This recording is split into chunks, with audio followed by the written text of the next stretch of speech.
Mute. Doktor mute. Okey. Khabar baik. Dekat sini hari hujan pagi. Oh, semalam hujan dekat sini. Ini Hujan ini lebat dah. ini Dr. Razif, orang kuat. Oh Tourism ya. Malaysia sudah masuk. Sudah join ya Dr. Rajib ya. Dr. Razif ini ikon. Hai Dr. Derek. Hai Mr. Derek. Hai Dr. Rajib, morning. Apa khabar Indonesia? Apa khabar Dr. Rajib? Sehat? Sehat alhamdulillah. Actually, tengah drive pakai jaket dalam. No. Actually I'm on the way from airport. Macam mana? You from the airport? Dah pergi mana Dr. Razif? I asked Heidi just now to say again.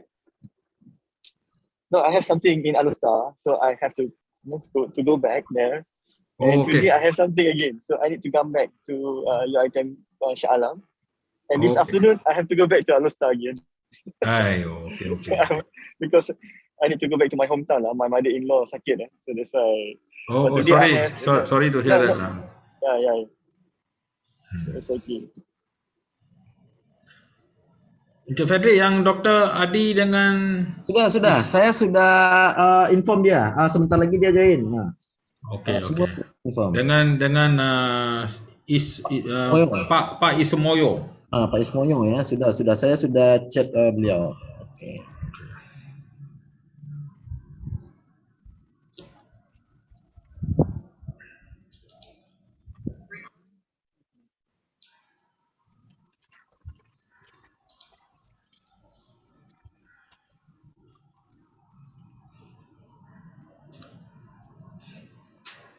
Student doktor ada masuk? Saya sudah share tapi belum masuk ni. Belum ada yang masuk nampak ni. Okay. Saya sudah ada share tadi.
Ya, Budila. Sudah bisa join ini? Sudah bisa masuk Pak Kadisnya, kita tunggu. Oke. Oke, ya.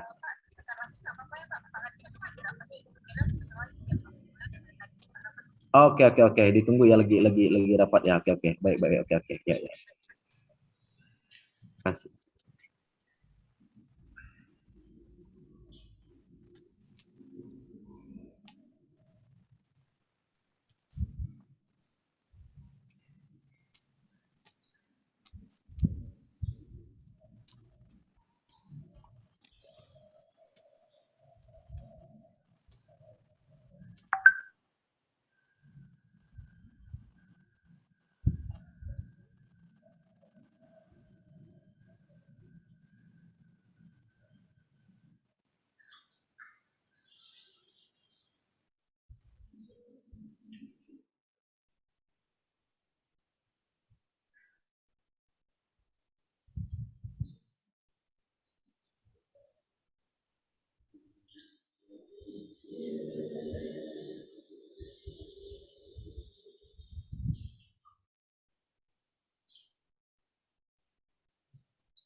Okay, a very good morning, selamat pagi, and welcome to this webinar session called Security Tourism. This is the first time that we are doing this event with in collaboration with BATAM Tourism Polytechnic and with the local council of tourism in Batam and also the immigration of Batam. And we have here today Dr. Adi Winata. He is the head of Tourism Batam. He's not in yet. We also have Dr. Wajan Tariq, or known as Frederick. He is the senior lecturer of Batam Tourism Polytechnic, who made this possible. And also Pak Ismoyo, the head of Batam Immigration. And we also have Dr. Roshdi from New York, and also Dr. Razif from UITM, who's here today. We apologize for the delay because Dr. Adi is still stuck in the meeting. So without further ado, we would like to call upon Dr. Roshdi, the founder and CEO of iPORTAL from New York, to say a few words. Over to you, Dr. Roshdi. Thank you, Dr. Sri, and a very good morning to all the colleagues in Southeast Asia, to our guests on this webinar. A warm welcome. Thank you for taking time out from your busy schedule to be with us, to share and to listen. It's a pleasure and honor for me to be a participant for this webinar and for iPORTAL. We are indeed honored to be here. A few words that I'd like to share with you. Some of these words you've heard before, but I want to basically go a little bit deeper and ask more questions. Hopefully this webinar and succeeding webinars will address some of these questions. So if we take a step back and look what's happened in the last 18 to 24 months, there was a shock to the global ecosystem. And when you have shocks, it often results in acceleration of innovation. So during this COVID-19 pandemic, we've had innovations and disruptions in fintech, in e-commerce and logistics, in grocery delivery. What have been the innovations and disruptions in hospitality and tourism? That's something that we need to think about and to talk about. So that's the first thing. Hospitality and tourism has been hit hard amongst all the sectors. It's impacted the GDPs of countries. It's impacted employment. It's impacted bankruptcies, and people have left and they may not be coming back. That's a big concern. as the industry ramps up to welcome guests. So that's another issue that the likes of Dr. Sri and DH Hospitality are working on. Now, the key issue for us now is there's a light at the end of this tunnel of COVID-19. We've got vaccines, we've got SOPs, and we're learning to live in this new normal. In living in this new normal, we cannot go back to the old ways of thinking and doing in hospitality and tourism because it won't work. One thing is clear, it's crystal clear, to be honest with you, not only to myself, but other stakeholders in this space, which is the new normal cannot be about the status quo anymore. Travelers and tourists and hospitality mindset has been changed in the last 18 months. Their priorities are a little bit different than they were pre-COVID. So we have conversations about the new normal. That's a word that's often thrown, including by me. What does that mean? As the first thing, a new approach in the new normal. People talk about it at a high level, but it's at the grassroots that we have to bring color to. Training and education is going to be extremely important as a safety net, as a facilitator, as the tip of the spear to lead the industry forward. Now, the industry has been slow in upskilling and the adoption of technology. I think this is going to be the innovation in the hospitality and tourism space, the adoption of technology and the upskilling, the reskilling of workers and staff.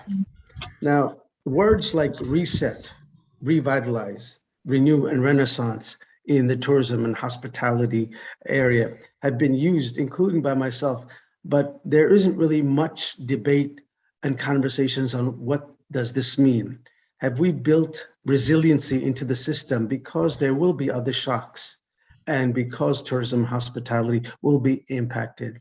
Is there resiliency shock absorbers built into the system? I don't think so. And you would hate to waste a crisis such as this and not have some learnings with immediate applications. So that's extremely important. We've talked about reorganizations and restructuring. That's not just applicable to the corporate sector, it's applicable to hospitality and tourism. How is this space going to be restructured, reorganized, and reviewed? Extremely important points.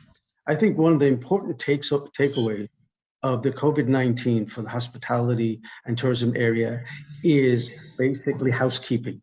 We did a webinar a few months ago. It was oversubscribed. It was about housekeeping because guests are focusing on safety and security. Domestic tourism in places like Malaysia can only contribute so much to the recovery. It has to be the international guests who bring in the hard currency that has the multiplier effect in countries like Malaysia and Indonesia and other hospitality tourism destinations. So I just wanted to share these thoughts out loud with you. Hopefully other speakers will be able to chime in on potential ways forward. I thank you very much for allowing me the opportunity and the privilege to share some of these words with you.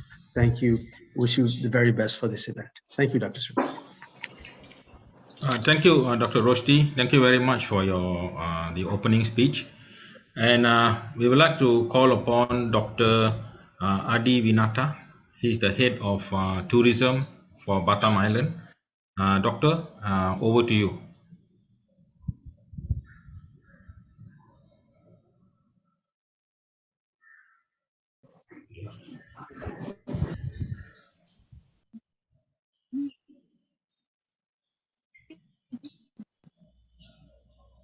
Doktor ada sana, doktor? Halo. Halo. Halo. Halo, halo. Bisa dengar? Bisa, Pak Dokter. Ya. Assalamualaikum warahmatullahi wabarakatuh. Okey. Saya bisa tengok kan ni? Apa, doktor? It's okay. Okey. Foto gambar saya ada situ. Ada. Gambar handsome tu ada. Hello. Ada. Gambar tu ada. Assalamualaikum warahmatullahi wabarakatuh. Okey. Saya pakai bahasa Indonesia tak apa ya, bahasa Melayu ya. Boleh, boleh, boleh. Boleh, doktor. Saya dah rindu nak pakai bahasa Melayu. Okey, okey, okey. Dah lama tak pergi dah lama tak pergi ke Malaysia ni. I see. Ya. Assalamualaikum warahmatullahi wabarakatuh. Selamat pagi, salam sejahtera untuk kita semua. Saya Ardi Winata, Kepala Dinas Kebudayaan dan Pariwisata Kota Batam. Okey. Ya, okey. Jadi kalau Batam kondisi sekarang, situasi sekarang kita COVID-nya sudah okey. Cuma tinggal 3 orang saja lagi.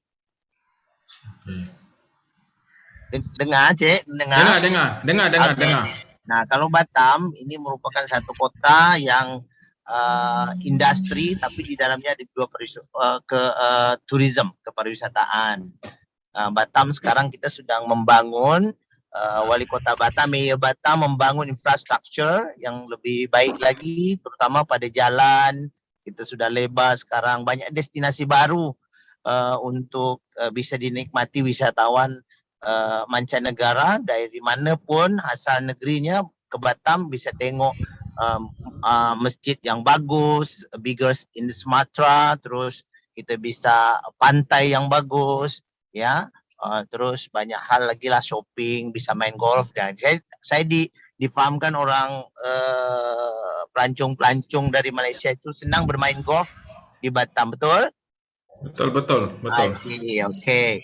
Jadi kalau kalau masalah keamanan, ketentraman dan semuanya, everything di Batam is okay, karena kita banyak hal yang bisa membantu para wisatawan kalau datang ke Batam.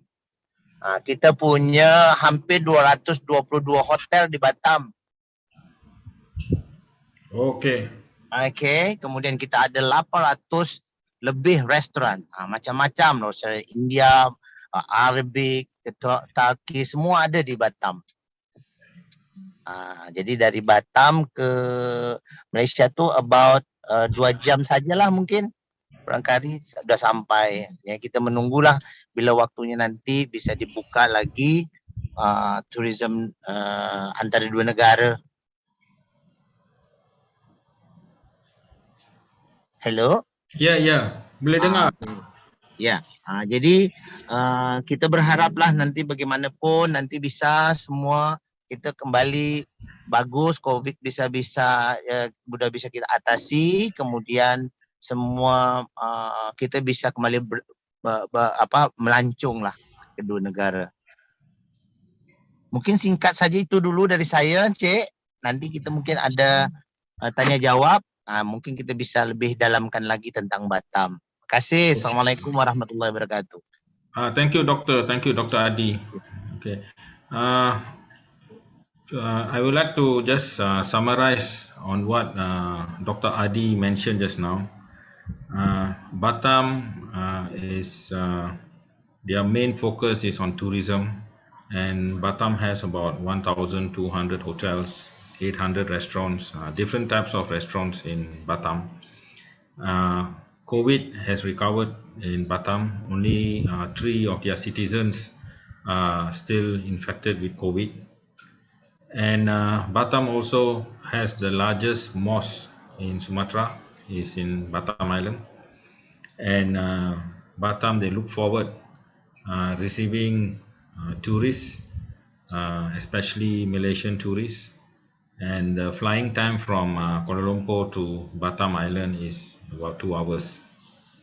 So this was what mentioned by Dr. Adi. I summarized it. I hope I'm correct. A gist of what he spoke. So thank you very much, Dr. Adi. Terima kasih. And now I would like to call upon Dr. Frederick to say a few words. Silakan, Dr. Frederick. Okay, very good morning everyone. Assalamualaikum warahmatullahi wabarakatuh. First of all, I pray that of us you will always be in good health and always healthy in carrying out our daily activities. Amin amin ya rabbil alamin. Yeah. On the occasion, allow me to present and explain related material about health, safety, and the security tourism industry in the Batam. Okay. Batam is one province in Indonesia, is located in the Riau Archipelago. Riau Archipelago, one province of Indonesia. The general problem of that occur related to security tourism in Batam are that there are many social problems that occur such as the presence of beggars and the homeless people who interfere with the activities and the comfort of tourists who come visit to Batam. Plus the many problems in the intercity public transportation sector that have not yet been solved, integrated, general issue, the integrated and the lack of transportation facilities to several tourist areas in the Batam, which are rather difficult and difficult to find. Another problem is that Batam is a dark route for illegal migrant. Problem in the Batam, the dark route for illegal migrant worker from country who enter trucks from the Johor Bahru area in the Malaysia. Problem lies in the health sector during the COVID-19 pandemic, which when visiting tourists from the country, such as from the Malaysia and the Singapore, take about 5 and until 8 day visit to Batam. This is the problem. Yeah, the couple with this, there are still several disputes between online conventional taxi driver in the several important areas where tourists arrive in the Batam, and it can be seen that there is still a high crime rate during the COVID-19 pandemic, with which the tourists feel a little less safe, less and comfortable when the visiting in the Batam. And when few relate to health insurance for the visitor and the tourist, Batam has been very strict and implementation and the fulfilling the implementation drop the protocol health, namely drop the CHSA. What is CHSA? CHSA, this is the cleanliness, health, safety, and environment for our area in the Batam, which is the process, the providing guarantees and the certificate to business on the stakeholder, the tourism industry, in the accordance with the direction and the program of the Indonesian Ministry of the Tourism to be able to provide guarantees to every tourist who come visit to implementation of the cleanliness, health, safety, and environmental sustainability, which has been implemented during the COVID-19 pandemic, signed September 2020, which will also refer to regarding the travel bubble policy plan, which is a travel bubble carried out by country to restore the tourism sector, including the closed border area, Batam, Bintan, Singapore, and Malaysia, support by policy by the government, local authorities who have established green zone in the existing tourist area that will be visited by international tourists. Thank you for your time, Dr. Sri, and the opportunity. I close with Assalamualaikum, greetings, salam pariwisata, and salam pesona Indonesia from Batam, untuk Indonesia, from Batam to untuk Indonesia. Thank you, Dr. Sri. Thank you, Dr. Frederick. Very interesting to know on the approach that Batam has taken. Even though you have the challenge of having homeless, beggars, and also the transportation that it is not well linked. Yes, I agree to you that you said that Batam is a place on illegal immigrant. Yes, a lot of Malaysians those days they call it turnaround. From Johor they get into Batam and they come back, you know.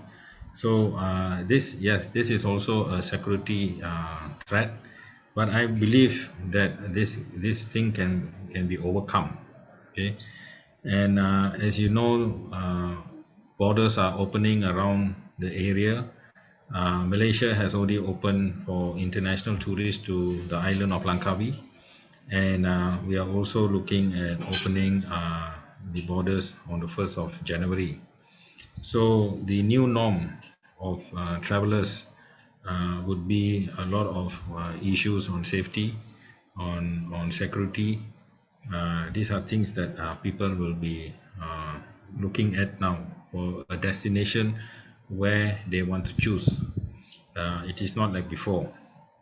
And even hotels in Malaysia, now they are asking their guests to leave, they check out 1 hour earlier than the 12 o'clock, because they will need time to clean the room and to make sure that things are sorted out. So I think this is something that is very interesting to see what Batam has done on the CHSE. I think this is good. So without further ado, we would like to call Pak Ismoyo, the head of immigration of Batam, the most powerful man who will allow you to come into Batam or you cannot come into Batam. Kena ikut cara betul lah. Okay, so Bapak Ismoyo, silakan. Thank you. Mute, Bapak mute, Bapak tak dengar. Ya, orang cakap Melayu macam betul gitu, Mr. Sri Kumar. Thanks, Mr. Sri Kumar. Good morning, everybody, and thanks for the time and opportunity. Let me share our explanation. Okay.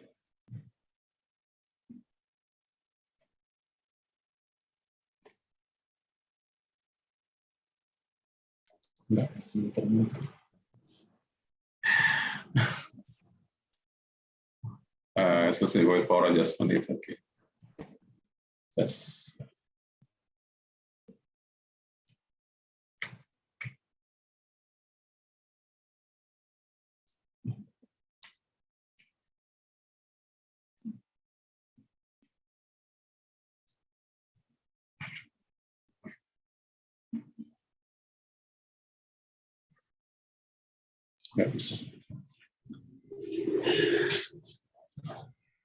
Everything okay?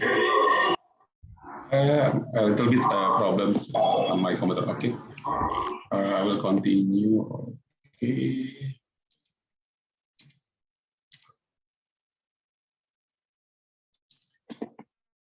Okay, thanks, Mr. Sri Kumar, and for everybody. We talk about tourism security in Indonesia, in Batam, Indonesia. We will talk about Golden Triangle now in Batam. We provided for international gates for people to enter and leave to territory of Indonesia. We have 7 international seaports and 1 international airport. And how Batam's travelers movement now in the pandemic session. This is our government policy. Until now, types of visa and residence permits in Indonesia, we provided for official visa, diplomatic visa, visit visa, and temporary residence visa. Before pandemics, we also have the government policy for free tourist visa status under Presidential Decree of 21 of 2016. How about this? The tourist visa free facilities are valid for 30 days, are not accessible and cannot be transferred into any other types of stay permits. The problem now, how about the pandemic in COVID? We have currently applied the Minister of Law and Human Rights Regulation number 24 of 2021 on mitigation and of the spreads of COVID-19 and national economy recovery. The implementation of the Minister of Law and Human Rights Regulation number 34 of 2021, the types of activity, we have tourism, tourism now in discussions, emergency and essential works, business meeting, purchase of goods, movie production, medical foods and humanitarian aid worker, government duties, joining a means of transports in Indonesian territory, visit and marine industry developments, yachter, government duties in the context of meeting relatives to the Indonesian president in G20 or of the 144th Inter-Parliamentary Unions, and probably works for candidates of foreign worker. How about the temporary resident visa? Tips of activity, foreign investment with validity periods of 1 year, foreign investment with validity periods 2 years, and education. We also introduce electronic visa. What is the electronic visa? Electronic visa Indonesia is a visa transformation from a visa label or sticker on your passport to an electronic for sending to your email or a sponsor directly. Here, the applicants do not require to collect the visa in a person at Indonesian embassy or representative offices. Have a look. We look this electronic visa now. This visa can apply on short visa application without leaving Indonesia. We also provide for this policy. And regarding to our discussion now, we have also for tourism visa policy. Foreign nationals from 19 countries are allowed to enter for tourism purpose. Yeah. That's available for Bahrain, China, Hungary, India, Italy, Japan, South Korea, Kuwait, Liechtenstein, Norway, France, Uni Emirat Arab, Poland, Portugal, Qatar, Saudi Arabia, New Zealand, Spain, and Sweden. There are only two places to enter for tourism visa. First, Batam Center and Harbor Bay Seaports in Batam. And then Ngurah Rai International Airports shall enter into the territory of Indonesia only through both immigration checkpoint of Riau Islands, Batam, especially, and Bali. Foreign national holding a legal and valid visa or stay permit will be allowed to enter to the Indonesian territory through designated immigration border control after undergoing the health protocol procedure determined by the Ministry of Agency Mitigating the Spread of COVID-19. This is the important thing. I think we have the same policy in Malaysia. Yeah. We will push for protocol procedure determined by the ministry. Yeah. Health protocol for entering Indonesia through immigration checkpoint. First, a valid negative COVID-19 test certificate provided with readable QR codes. Second, a COVID-19 vaccination certificates complete doses. Yeah, excludes children below 12 years old. And also English consent letter to comply with Indonesian health protocol and shall undergo self-quarantine for at least 5 days upon their arrival. And for secure tourism, we have application. We introduced for Peduli Lindungi. Peduli Lindungi. It's online application developed by Indonesian government to curb the spread of COVID-19. It focuses on collecting all user recent location while applying tracing and tracking methods to people who have direct contact with the patient of COVID-19. To use this application, the user is required to scan and enter barcode located in every corner of public facilities such as department store, grocery markets, airports or seaports, government offices, and other public facilities. Data related to vaccination certificates and COVID-19 tests that have been taken are all recorded in this application. Thank you for everybody for the time and for opportunity. Thank you, Mr. Dr. Sri Kumar Siva Kumara.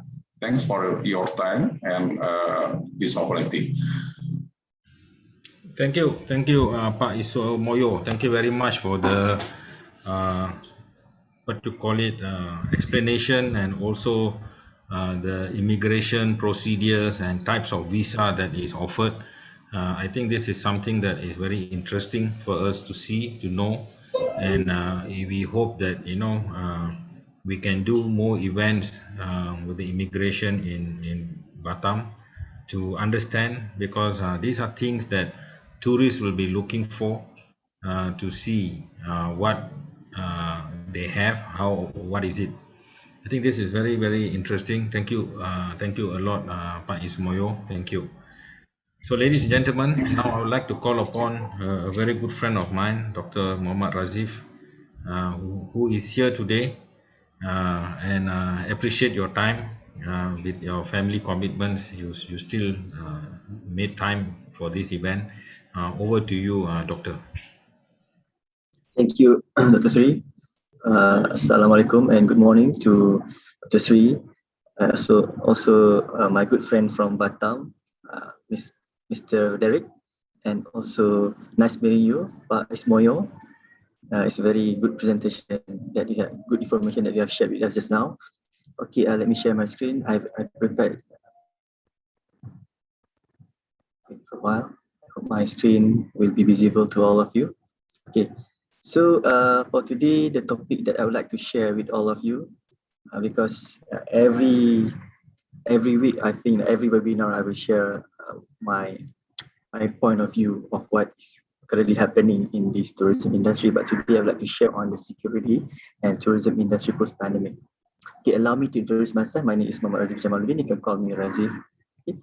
Okay. Now when we talk about this tourism nowadays can be categorized as the high-risk activities.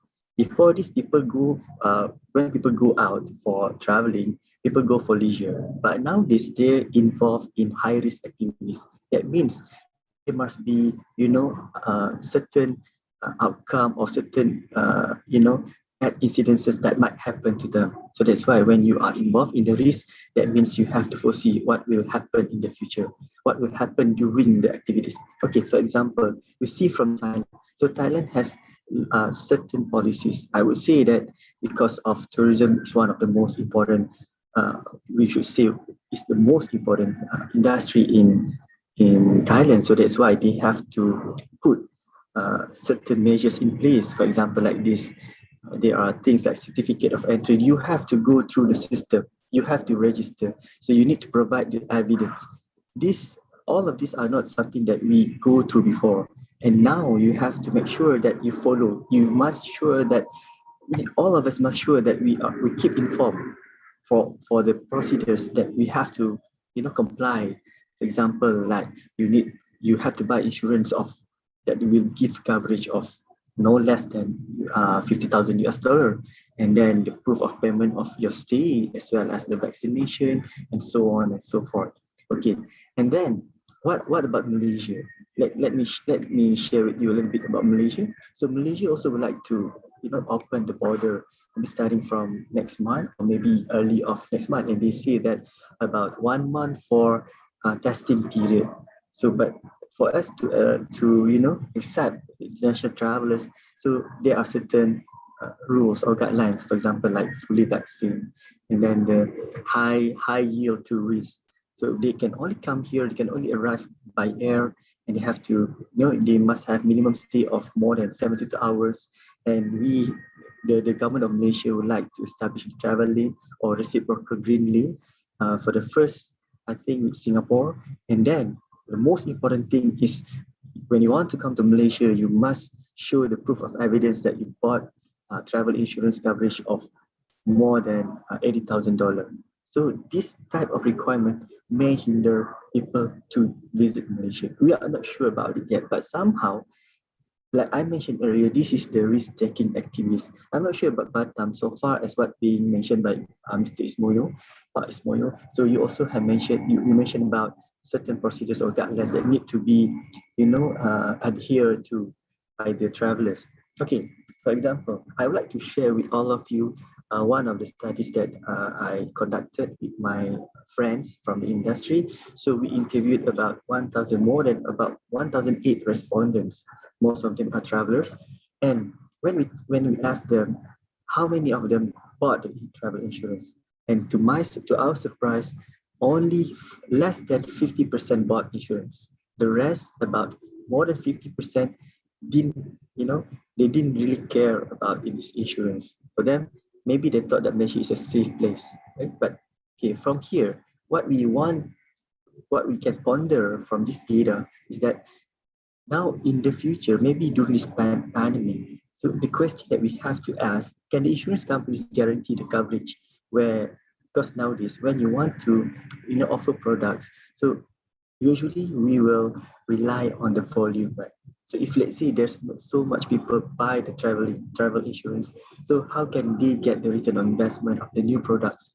And because nowadays we can say that the traffic will not be the same as the pre-COVID level, okay?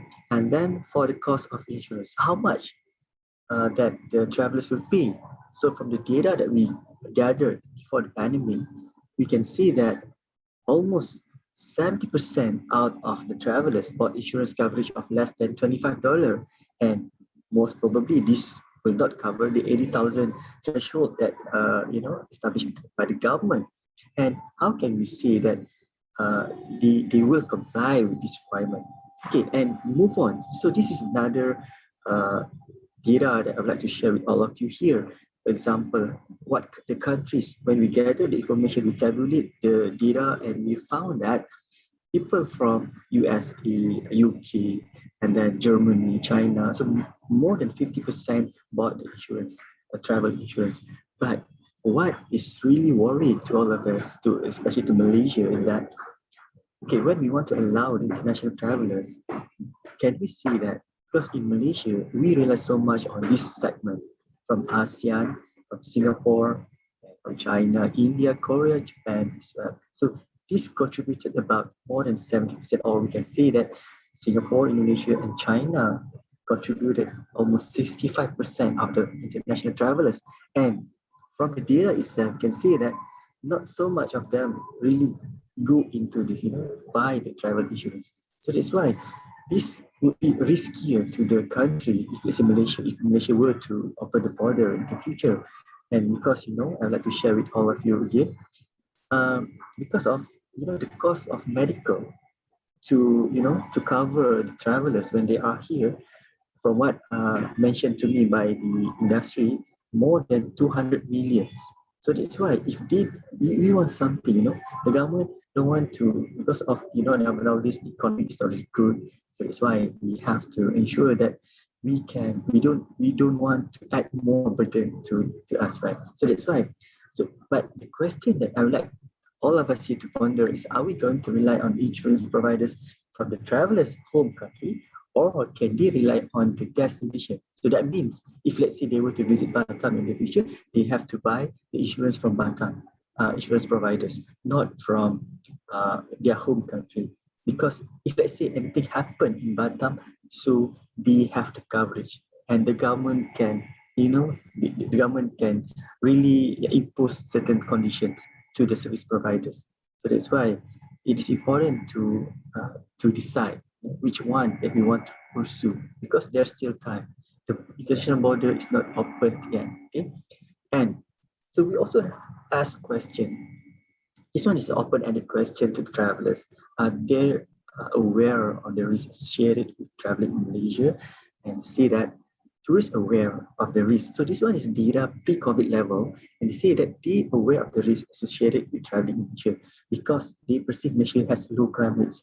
That could be a contributing factor to the result just now, where we can see that less than 50% of the traveler, when they travel to Malaysia, they don't buy insurance. Then normally tourists buy travel insurance before travel to the new destination, especially to the developing countries. So that's why we, like Malaysia, Indonesia, we are developing countries. So we need to. So this could be one of the opportunities to us. So if let's say we were to offer to the travelers, so that means we can start grow the companies in our country to start offering this, to start giving a comprehensive package to the travelers. And then tourists normally do some research before traveling to a new destination. Now, during this, having this mobile application and every data available online, and in fact, like just now, when I want to travel, even though domestically, but somehow I still have to go through information. I need to make sure that I comply with all the rules and guidelines imposed by the air carrier. And then female solo travelers usually concerned about the potential risk of traveling. And they usually gathered or acquired information from TripAdvisor, OTA website, and also social media. So we know that it is important for us to make sure we must keep travelers informed. And then tourist guides always receive questions on the safety of the tourist spots and safety information during leisure activities. So that's why I say that nowadays the ecosystem must be well informed, must be well communicated, okay?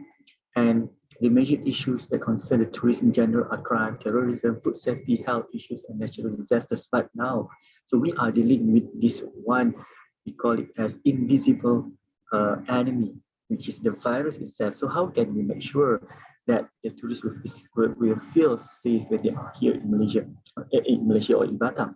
And they will feel confident to travel when they have travel insurance. So again, in order for us to mitigate the risk, so we need to be more creative, we need to be more serious on what kind of policies that we have to put in place. And finally, before I end up my presentation, I would like to share on this. Maybe this could be the changing methods. This one is just a very simple framework that I would like to share with all of you. But I think when you look into the literatures or the model by the industry or by scholars, then you can get very comprehensive models. But for today, maybe I just put 3 things for each category. So the basic security framework post-COVID-19, for example, for the government, so we must have a clear policy and also the execution. So it must be well executed and you must inform. So you need to make sure that the travelers must be well informed, and we must have the legal framework if we were to introduce a new policy or a new product. And the media relation, this is important because sometimes the policies that we do during this pandemic will stay there, or maybe the image that they will perceive will stay there for many years. So that's why it is important to make sure that we look into these 3 I would say variables. And then the tourism agencies, industry players. So this one goes without saying, they have to be, they have to offer a very comprehensive package with taking into account the risk mitigation and compliance, as well as all of them must be competent. Because nowadays, when we restart the industry, some of them might be new, or some of them might, when you restart, so you have to start again. You need to, maybe some of the things you forgot, maybe some of the things you need to, your workers, your workforce left your organization. So that's why it is important to make sure that they are competent. And for today, we have DHS Academy that provided certain training programs. And I would say maybe we can start thinking of what best for us to train the industry players, especially for those who involved in the tourism and leisure activities. And finally, for the communities. So it is important, but just now, like what we mentioned by Pak Moyo just now, so you have the policies, because the one is set by the government. But somehow, how can we make sure the communities, especially the hosts, will do this type of preventive policies? How can they ensure the risk control?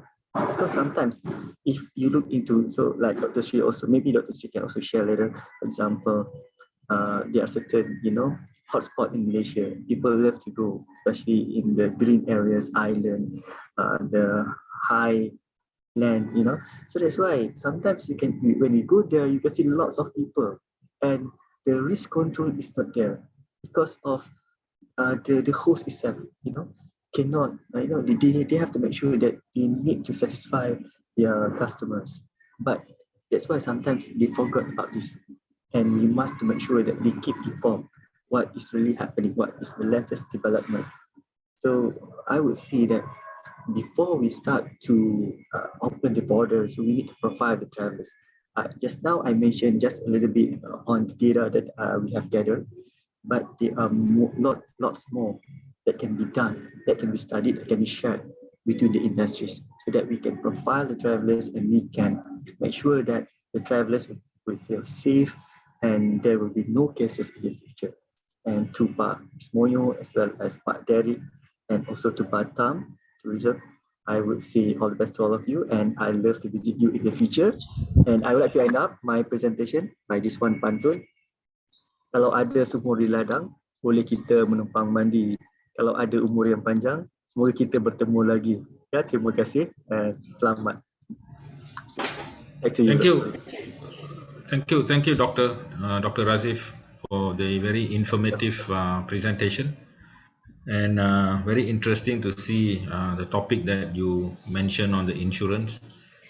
Yes, sometimes we travel, we also don't take insurance. We take it lightly. And I think this is something that eventually all of us have to really seriously look into with the current situation, what is happening. And thank you very much.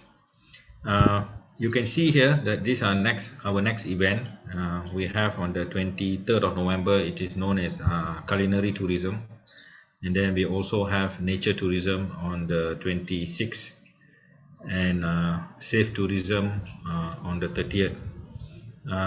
We also have an event, the brochure is not up yet, in the island of Bintan on the 25th.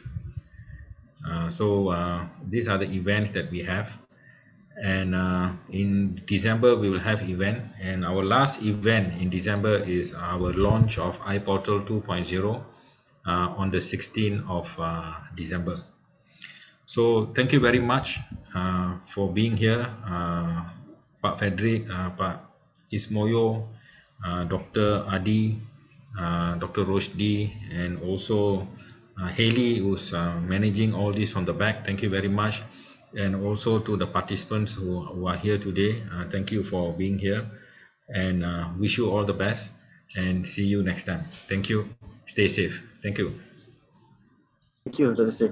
Thank you. Thank you, Derek and Pak Ismoyo. Thank you, Dr. Rajib. Thank you, Dr. Sri. Thank you, Pak Ismoyo. Thank you, Pak Dr. Adina Minata. Thank you, Pak. Thank you. Jumpa lagi. Terima kasih. Maybe one pantun in Melayu, cakap Melayu. Jalan-jalan ke Malaysia dan Pulau Penyengat. Pak Ismoyo gimana, Pak? Selamat pagi, dan untuk tetap semuanya semangat. Thank you. Yeah. Okay, see you later. Safe travel, and hopefully see you also next time. Thank you. Thank you, Pak Ismail. Thank you. Thank you, Dr. Frederick. Thank you. Dr. Sri.